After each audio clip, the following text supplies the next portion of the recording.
Everyone, good morning po sa inyong lahat. Welcome back to our YouTube channel.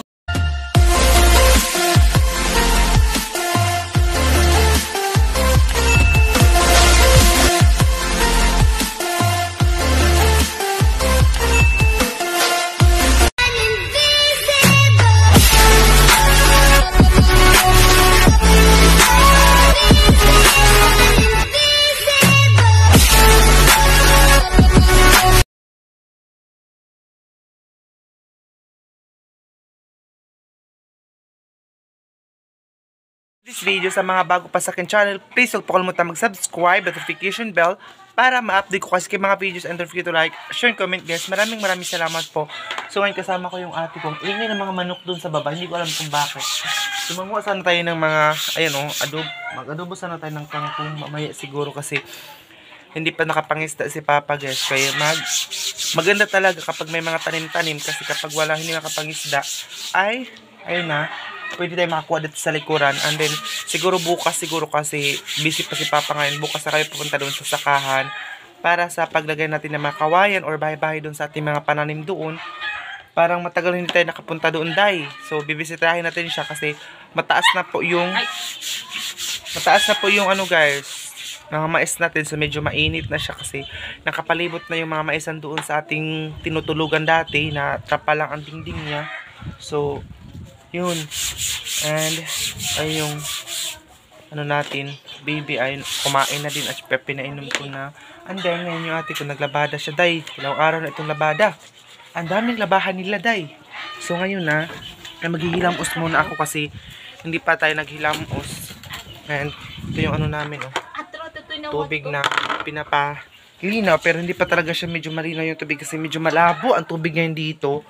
Kasi pag umuulan dito sa amin, malabo yung tubig, oh. Unti-unti, ginagamot ko na yung pimple, so kaya unti-unti na ano na siya, guys. Unti-unti, ano na siya, oh. Wala na. So, ano ako, guys, ngayon, magpapa-fresh muna tayo kasi mga sa susunod na araw, papunta ko ng bayan kasi nga po, magpa-schedule kami ng exam. Kasi nga po, hindi makapag-enroll kapag walang entrance exam.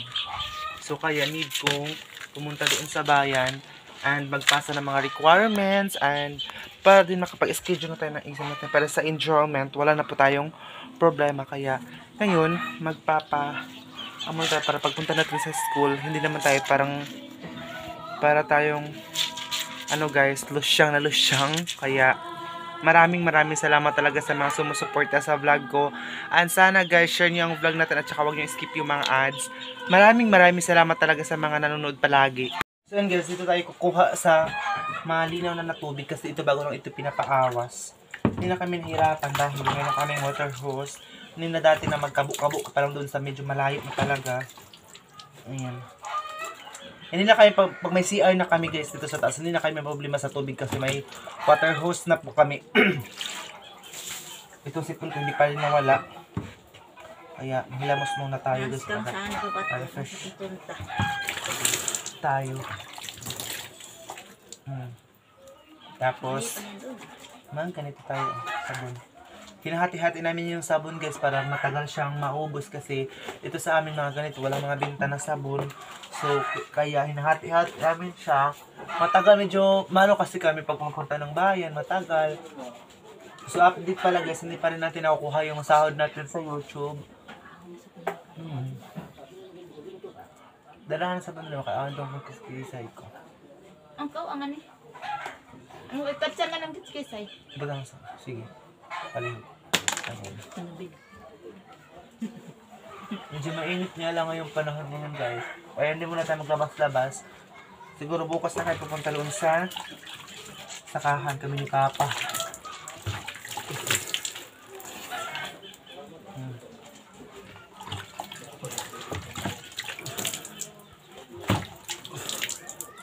Ang kang-ang mo? Kaya dito lang muna ako ngayon sa bahay. Stipo tayo ngayon dito sa bahay dahil nga po hindi tayo muna magpainit. Kasi sobrang init ngayon guys dito sa hindi lang siguro dito sa amin, uy, pati doon siguro sa inyo mainit din. Kaya yun, hindi tayo na maglabas-labas kasi may linagay tayo sa freeze natin. hindi naman kami makapunta, hindi na talaga kami palagi na doon sa sakahan kasi wala namang babantayan guys. Dati palagi tayo doon kasi binabantayan natin yung sakahan natin, baka ano yun, yung mga pangisda. Pero ngayon wala na kasi wala namang isda, nangamatay na kasi yun. Wala nang tubig yung pangisdaan natin dahil wala nang tubig. So kaya yun. Nahubsa na siya. So kapag maayos ang CR namin, doon na kami maghihilamos, doon na kami mag everything. Pero ngayon hindi pa talaga kasi wala pang kahoy guys. Ilang araw, parang ilang days na ito ba, hindi pa rin siya nagawa. Ilang araw na itong ano namin CR, wala pa rin natarog guys. Hindi pa siya nagawa talaga.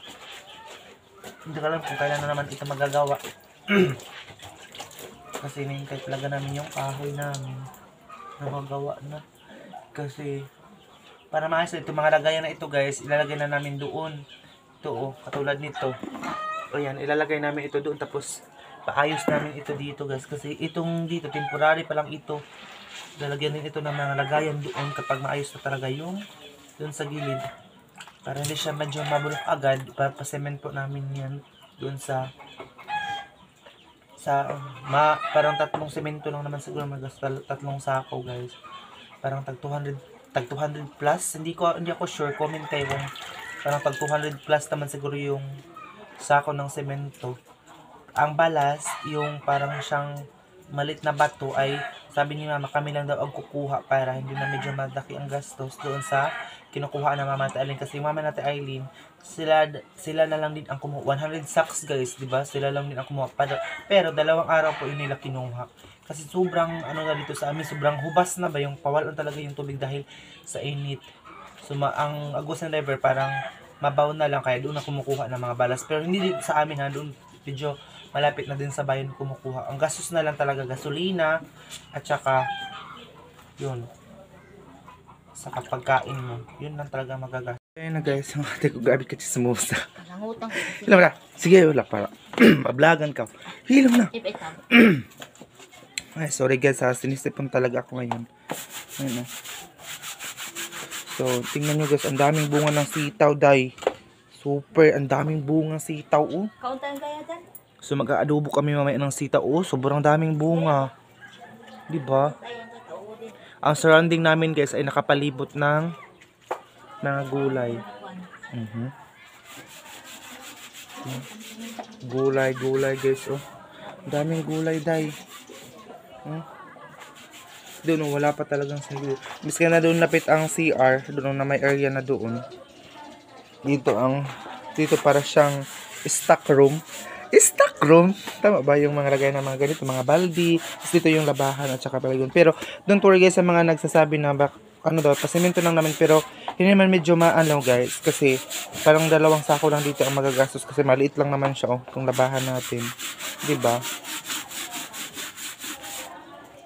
Nakababutan ko naman kung hagdan na nasad to. Okay, maraming salamat. Sana hindi nyo po skip yung mga ads natin ha. And ayun na. Dito silang pa yung iba kasi ang dami ng labahan, day. So punta tayo doon. Hala, si Chloe natin. Oh. Parang nagluya talaga siya, day. Ano sa mangka, day? Ha? Ano sa mangka, Chloe? Nagluya, mangka. Nagluya ang baby girl. Nagluya. Pinainom ko na ito ng tubig, pinakain ko na, pero nagluya pa. Guys, tingnan nyo yung kamay ko, namakit na naman. Tapos, ayan yung ano natin, oh. Hala, kunti na pala yung gasolina ni Mama, day. Di ko lang puminap itong wala nang laman, oh. Kunti na lang, day. Gasoline station niya. Ito, medyo matagal ito mahalin.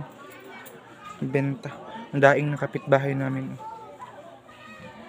Kapitbahay namin yung daing na yun. Yung lugar namin ang napakainit dahil.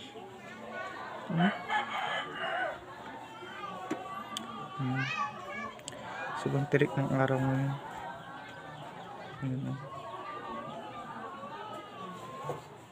Guys, na yung face natin na bagong hilamos.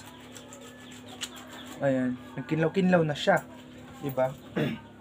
So, ito yung mga leftover na kanin kagabi guys. Meron tayong dito buwad. Tigas. Ningatan ko yung ngipin ko ba kasi pasta lang kasi itong ngipin ko dito baka matibag.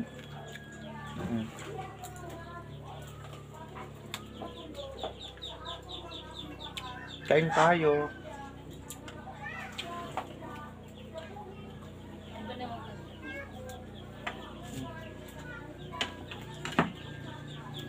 Kagabi, nagpansit pala sila mama.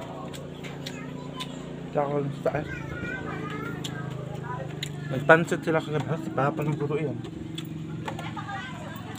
Papa naguro yung pambot. Hindi pa pala.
Nag-CR yung ate ko doon sa taas.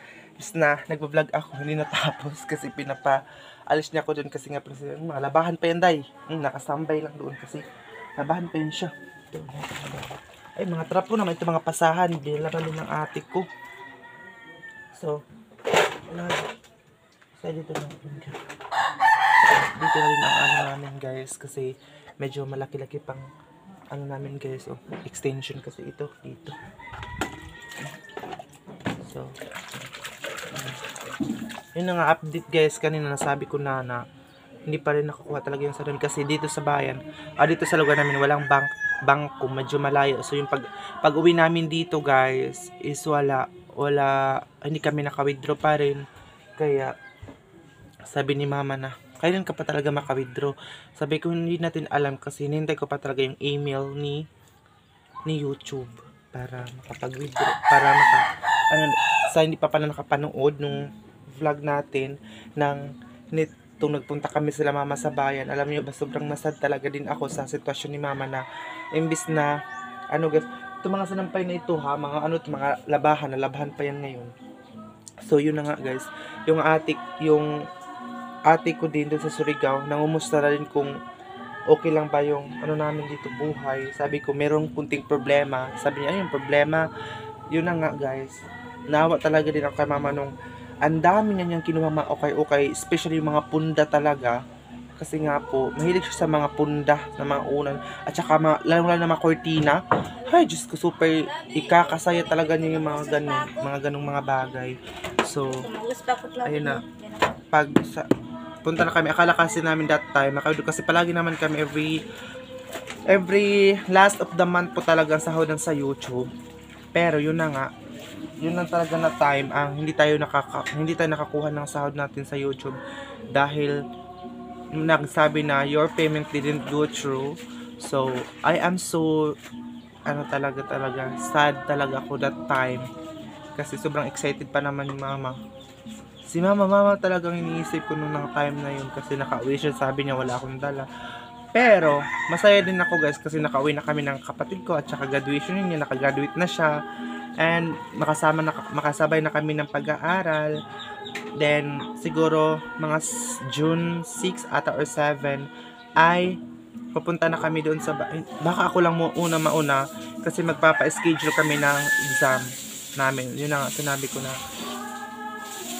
sobrang hassle nga po, dahil sobrang hassle talaga na kukunin ko pa yung mga requirements ko kasi ang requirements ko dati na enroll ako doon sa isang school, tapos hindi makukuha yung requirements, hindi ako magpa-dismiss, hindi ako magpa-exit clearance ba, kaya need talaga ma-exit clearance para makapag-enroll ako ng another alam mo ko, gusto ko talaga kumuha ng nursing pero medyo mahal ang tuition niya, dahil oo, pero siguro doon na lang kami sa sa free tuition, education lang kami ng kapatid ko. Gustuhin man namin ng mga ibang course, pero wala kaming kakayahan na mag-aral ng ganung mga course dahil mahirap lang po kami dahil wala kaming pang suporta. Hindi na, actually yung sahod sa YouTube hindi po talaga malaki.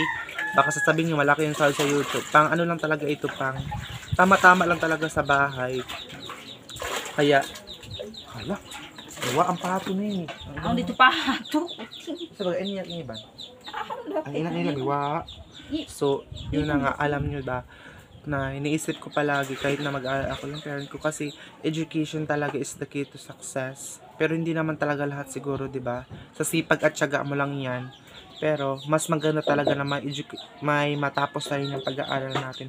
Nasasayangan nga ako ng mga panahon na hindi ako nakapag-aral, pero masaya din ako kasi nakahayat din ako sa parent ko, nakapatay ng bahay kahit hindi pa tapos, pero at least, diba, napagawa natin sila ng bahay yung parent natin. Hindi naman ako nagsisisi ng ganun kasi nag-focus ako ng pag-vlog ko. Kaya guys, sa mga solid supporters ko, kahit hindi na ako palagi makawiwi dito sa bahay, magba-vlog pa rin ako, pero iba na yung content natin, parang sa bayan na talaga. So sana supportahan nyo pa rin ako kahit nasa bayan ako. Pero dadalhin ko kayo guys sa pupunta ko ng school nga magpa-schedule ako ng exam. So yun na nga, gusto ko talaga mag midwifery o nursing. Pero ang tuition ang problemahan natin. Kasi private school ang ano dito sa amin, yung mga nursing, mga midwifery, private school siya, hindi siya tawag nito. Sa private siya, kaya medyo mahal talaga ang bayad. Kaya doon lang kami sa free tuition, parang babayaran lang yung boarding house and everything. So ayun na pala yung Hello, kita ni ate ko. Upo na. Ang ingay niya, kanina pa yan. Tapos ayan yung isa. Yan lang, ilang panimplito ko. Atod lang. So lalabada kami ngayon. Kami ngayon, lalabada kami sa mga, ito Ay, narapin nila po, no? ito pa mga kumot kami na maglalaba nun ng kapatid kong isa. Siya ay kasi sa kanya yung iba. Yung ate ko guys, ano siya, yung lalaba niya yung sarili, yung kanila mga damit lang niya. Pero yung kapatid ko na bunso ngayon, naglalaba kami ng mga kumot at saka iba pa mga laban. Dito sa kwarto, ang dilim ng kwarto na mama kahit may wala ilaw. Ay, ilawin ko sana pero hindi pa umilaw eh. So, ito yung kwarto nila mama. Medyo madilim dito. Medyo madilim dito. So, ay, meron pa pala mga daing sila mama dito. Ayun, para pang konsumo. So, yun na nga. I-update ko kayo guys kung makapunta tayo sa bayan. So, mamayang hapon pupunta siguro ako Ilaliya kasi nga po, sila na maggulaman kami. Nang hagad siya ba nga, sabi niya, maggulaman kami doon sa kanila. So, hindi ko alam kung meron ba doon sa kanila. So, thank you so much sa mga nanonood sa atin ngayon. And this month pala ay ating birth month. Diba? I hope this month, sa ating birth month ay full of blessings guys. And good health palagi sa atin. Sa mga ka-birth month ko ngayon June, maging masaya lang tayo palagi. Especially kay Ate Helen guys, dun sa Cebu. Ka-birth month po kami. Sa mga ka-birth month ko ngayon June. And patanda na tayo. Ang bilis lang ng buwan, di ba? June na pala ngayon, Diyos ko Lord. Ang bilis lang talaga ng buwan. Ilang araw na lang, magbe-birthday na tayo. So, hala. Sakit ng mata ko dahil. Nagkaka-scars pala. Scars ba? Yung may mga naiwang sugat, ng mga pimples. Ayan. Hindi ko lang kung anong gamot ng mga scars ng pimples natin. Kaya maraming salamat dahil hindi niyo ako iniwan sa umpisa pa lang hanggang ngayon. Sinusuportahan niyo pa rin ako. Maraming salamat po talaga. Medyo mainit na sa ngayon. Mamaya pa ako maligo hapon.